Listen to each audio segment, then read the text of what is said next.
即马三不五时就逼出食安的问题，就高雄市机关伫咧接讯时阵就问讲，即高雄是毋是应该爱推出营养午餐专法，才会当来管理，而且确保老师学生中昼顿的品质。若准是出现着这食安的证据，市政府也定好介入处理。高雄市教育局表示讲，会参考其他县市的做法来推动专法。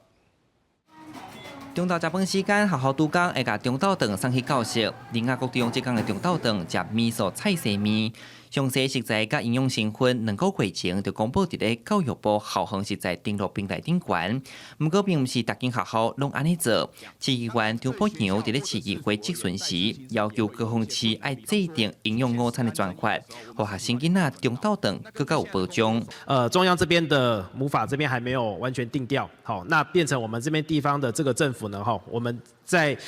依循上面，那我们可能就是要去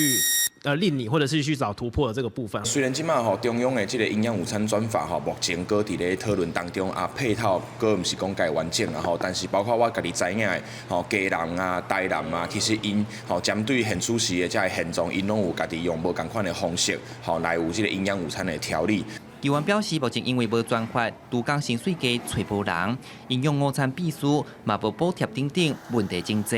另外，佮有食材来源、甲营养成分，有的学生囡仔有特殊的食食需求，拢应该要有专法明确定定营养规范，互营养师参考。有一寡人食草的，有一寡人食即个素食的，吼，啊有一寡人猪肉袂当食，啊有一寡人即个蚕豆症的，啥物物件袂当食，所以需求拢无共，甚至讲呢，即个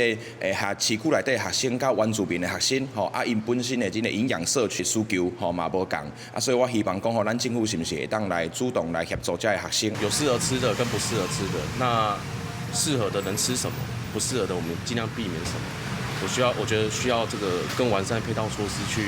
推行这个法制。目前中央专法也未推出，议员认为地方若欠缺自治条例，会致使中昼顿品质无同，也因为无强制力，对不良厂商的处罚嘛有限。高雄市教育局回应会参考其他县市的做法来推测专法。记者顾兆勇高雄采访报道。